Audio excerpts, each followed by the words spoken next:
إن الحمد لله نحمده ونستعينه ونستغفره ونعوذ بالله من شرور أنفسنا ومن سيئات أعمالنا من يهدي الله فلا مضل له ومن يضلله فلا هادي له أشهد أن لا إله إلا الله وحده لا شريك له وأشهد أن محمدا عبده ورسوله رب اشرح لي صدري ويسر لي أمري واحلل عقدة من لساني يفقه قولي اللهم أرنا الحق حقا وارزقنا اتباعه وأرنا الباطل باطلا وارزقنا اجتنابه اللهم أيدنا بروح القدس۔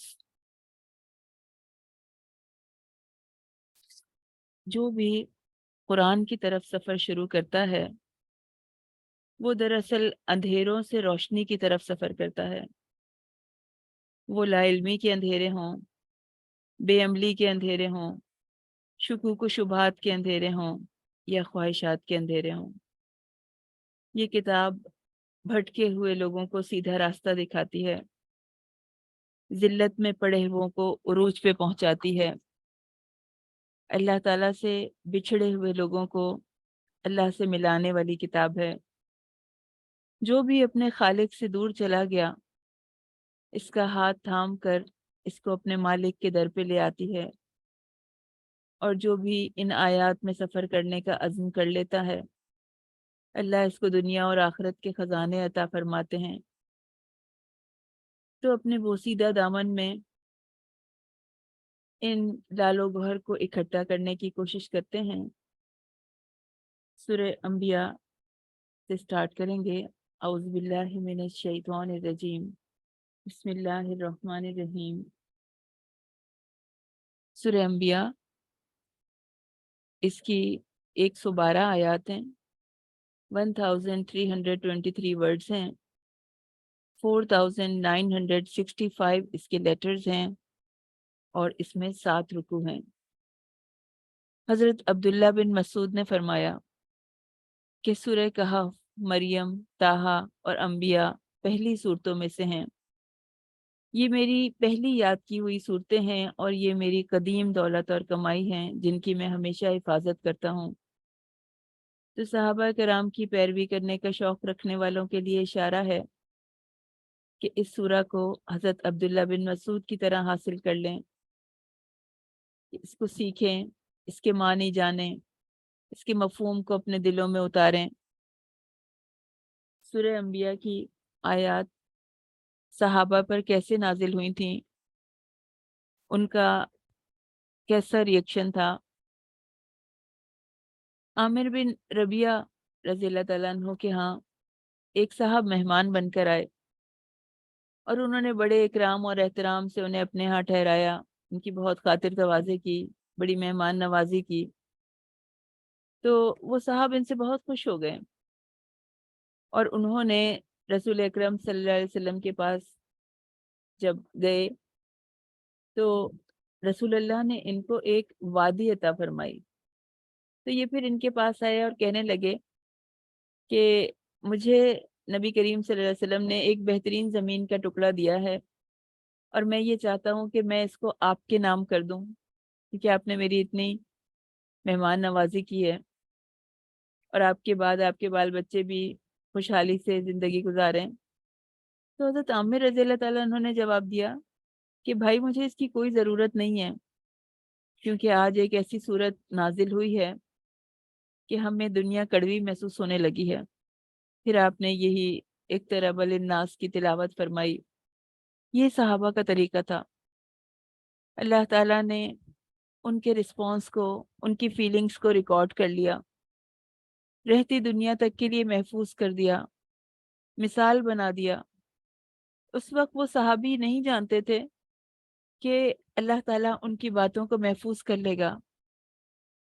تو اللہ نیکیوں کے لیے محنت کرنے والوں کے اعمال کی حفاظت کرتے ہیں۔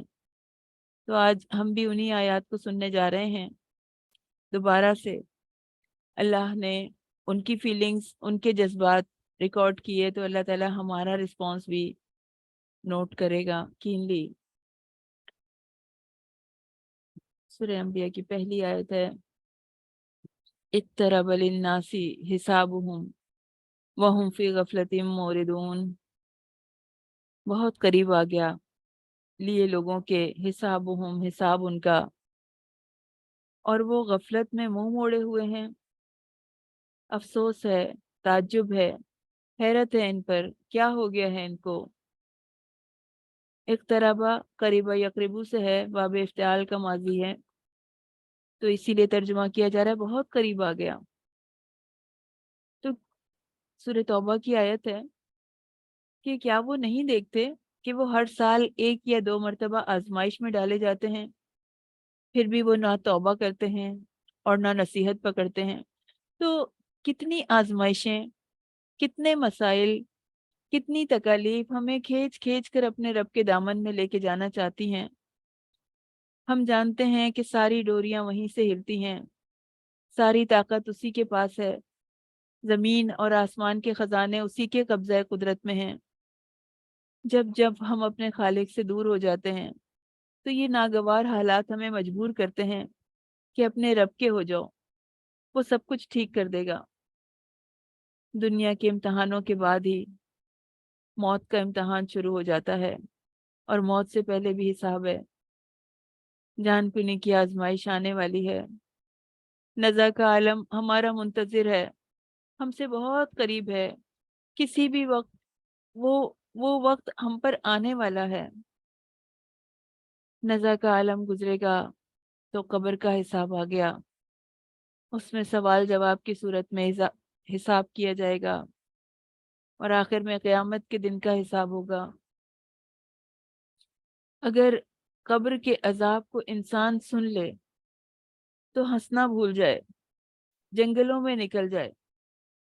عشرہ مبشرہ اس حساب کے تصور سے گھبراتے تھے، اپنی نیکیوں کو بڑا کر کر کے نہیں دیکھتے تھے، ان کو تو اپنے چھوٹے چھوٹے گناہ بہت بڑے بڑے نظر آتے تھے، پہاڑ جیسے نظر آتے تھے۔ اور ہم پتہ نہیں دنیا کی کون سی ریس میں لگے ہوئے ہیں، ہمیں اپنے حساب کی کوئی فکر نہیں ہے۔ یہی غفلت کی کیفیت ہے، وَهُمْ فِي غَفْلَةٍ مُعْرِضُونَ۔ جتنے گناہ بڑھتے ہیں تو حساب کا احساس مٹتا چلا جاتا ہے، گناہوں کا نشہ بے ہوش کر دیتا ہے انسان کو۔ زندگی کی مصروفیات میں سب مگن ہیں، زیادہ سے زیادہ رزق حاصل کرنے کی پلاننگ میں لگے ہوئے ہیں، کوئی مال حاصل کرنے کے لیے دوڑ رہا ہے، کوئی شہرت کے لیے اپنے لیونگ اسٹینڈرڈز کو بلند کرنے میں لگا ہوا ہے، کوئی گانے بجانے میں لگے ہوئے ہیں، کوئی ناولز، ڈرامے، فلمیں، ایک کنٹینیوس چین ہے۔ تو کوئی اپنی زندگی کو اور زیادہ کمفرٹیبل بنانا چاہتا ہے، بس اسی دوڑ میں لگ گیا۔ کوئی گھروں کو عالیشان بنانے میں لگا ہوا ہے، کوئی گھر بار کو چمکانے میں لگا ہوا ہے، اس کی آرائشوں کو ڈیولپ کرنے میں لگا ہوا ہے، جبکہ 2 گز زمین کا ٹکڑا چھوٹا سا اپنا گھر ہے۔ ان گھروں میں کتنا ہی دل کو پھنسا لیں، انہیں چھوڑ کے تو جانا ہے۔ تھوڑے سے وقت کے لیے ہم یہاں ہیں، یہ رشتے، یہ محبتیں، یہ اولاد جن میں ہم اس قدر الجھے ہوئے ہیں کہ اللہ کے ذکر کے لیے وقت نہیں مل پاتا، اللہ کے کلام کے لیے فرصت نہیں مل پاتی، علم اور عمل کا وقت نہیں مل رہا، ٹائم نہیں ہے۔ اسی پہ تو ہماری نجات کا انحصار ہے۔ یہ اولادیں، محبتیں وہاں کچھ کام آنے والی نہیں ہیں۔ ہمارے دنیا سے جانے پر کچھ وقت افسردہ ہوں گے جب ہم جا رہے ہوں گے، تو پھر تھوڑے سے وقت میں ہی سب ہمیں بھول جائیں گے۔ کچھ وقت، کوئی وقت ایسا آئے گا کہ پھر ہماری یاد بھی مٹ جائے گی۔ اقترب للناس حسابهم، قریب آ گیا ہے محاسبے کا وقت۔ اس پہ بہت غور کرنا ہے، کس کے لیے ہے یہ آیت؟ ہمارے لیے ہے۔ ہم میں سے ہر ایک کی میری اکاؤنٹیبلٹی کا وقت قریب آ گیا ہے، مجھے اپنے رب کے حضور جواب دینا ہے۔ تو کیا یہ آیت سن کے بھی ہماری زندگی میں کوئی تبدیلی آئے گی؟ ما یأتیہم من ذکر من ربہم محدث، اور ان کے پاس کوئی نئی نصیحت ان کے پروردگار کی طرف سے نہیں آتی۔ وَهُمْ يَلَعَبُونَ، اور وہ اسے کھیلتے ہوئے سنتے ہیں، لَسْتَمَعُوهُ، وہ اس کو سنتے ہیں ایسے حال میں وَهُمْ يَلَعَبُونَ، جب وہ کھیل رہے ہوتے ہیں۔ تو ذکر من ربہم کی بات ہو رہی ہے، ذکر سے مراد قرآن۔ یہ قرآن، یہ آیات انسان کو غفلت سے بیدار کرتی ہیں۔ یہ آیات جو اپنے رب کے پاس سے آتی ہیں، جھنجھوڑ دینے والی ہوتی ہیں، جگا دینے والی ہوتی ہیں، ریمائنڈر ہوتی ہیں، ویک اپ کال ہے، محدثن، نئی تازہ نازل ہونے کے اعتبار سے یا علم کے اعتبار سے، یا ہر نئی آیت جو بھی انسان نے نہیں سنی، پہلے اس پہ غور نہیں کیا، اس کا سننا بھی اس کے لیے نیا ہے۔ اللہ پھیر پھیر کے ہمیں یاد دلاتے ہیں، بار بار یاد دلاتے ہیں تاکہ ہم سمجھ جائیں، ہم باز آ جائیں۔ اِلَّا اسْتَمَعُوا، سما یسمعوا سے، کہ وہ اس کو غور سے نہیں سنتے، سیریسلی نہیں لیتے، پہلے تو اس قرآن کو سننا ہی نہیں چاہتے، اگر سننا پڑ بھی جائے تو ایسے مذاق اڑاتے ہوئے سنتے ہیں، لائٹلی لیتے ہوئے سنتے ہیں، کھیل تماشوں میں لگے ہوئے ہیں اور تب سن رہے ہیں۔ یہ لبا، لابن کے معنی بغیر کسی صحیح مقصد کے کوئی کام کرنا ہے۔ کھیل اتنا اہم ہو گیا، اسپورٹس چینل سے اٹیچ ہو کر رہ گئے، کرکٹ ہو، فٹ بال ہو۔ اللہ تعالیٰ نے منع نہیں کیا، مگر ان کو زندگی کا مقصد نہ بنا لیا جائے، ایسے کہ اپنے حساب کو نہ بھول جائے۔ یہ تماشے، ڈرامے، فلمیں، ہر وقت کی تفریحات، یہ گیمز، ویڈیو گیمز، یہ پب جی، کرش کینڈی، موبائل میں انسان لگا ہوا ہے، ایک سے ایک گیمز، یہ چیزیں انسان کو اس قدر مشغول کر لیتی ہیں کہ کوئی بات سیریس نہیں لگتی، نہ پڑھائی اچھی لگتی ہے، نہ کوئی اہم بات اچھی لگتی ہے، اپنا فوکس لوز کر دیتے ہیں، تو اللہ کے کلام کو بھی مذاق سمجھنے لگتے ہیں۔ اللہ نے بتا دیا ثم صدقناہم الوعدہ، اور ہم نے ان کے بارے میں وعدہ سچا کر دیا، فانجیناہم، تو ہم نے ان کو نجات دی، ومن نشاء، اور جس کو ہم نے چاہا، وَأَهْلَكْنَا الْمُسْرِفِينَ، اور حد سے گزر جانے والوں کو ہلاک کر دیا۔ ثم صدقناہم، صدقہ یصدقون، سچ کہنا، سچ کر دکھانا، دونوں میننگ آتے ہیں کہ ہم نے وعدے کو سچ کر دکھایا، یہ بھی اس کا ترجمہ ہے۔ ثم میں بتانے کا مقصد یہ ہے کہ جس چیز میں بھی بیزی رکھا اپنے آپ کو، رسولوں کی مخالفت کی، انہیں ستایا، اللہ تعالیٰ نے مدد کا وعدہ کیا ہے اپنے مومن بندوں سے، تو جو بھی ستایا گیا اللہ کی راہ میں، اللہ تعالیٰ نے فانجیناہم، ہم نے ان کو نجات دی، اور ان کو بھی جنہیں ہم چاہتے ہیں، امت مسلمہ میں سے اللہ کے لیے جم جانے والے، اللہ کی راہ میں سٹینڈ لینے والے، اطاعت کرنے والے، جو کفر کے بعد ایمان لائے یا جہالت کی زندگی گزار رہے تھے، غفلت کی زندگی گزار رہے تھے، قرآن کی آیات سنی تو دل بدل گئے۔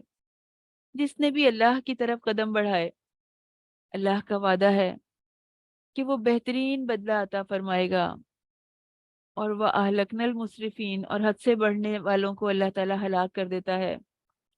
کفار کے لیے وعید ہے، جو لوگ اللہ کی نافرمانی کر رہے ہیں ان کے لیے وعید ہے، جو اسلام دشمنی میں حد سے بڑھ گئے، رسوائی کے ساتھ ہلاک کیے گئے، ان پر اللہ کی لعنت برسی، دردناک عذاب نازل ہوئے۔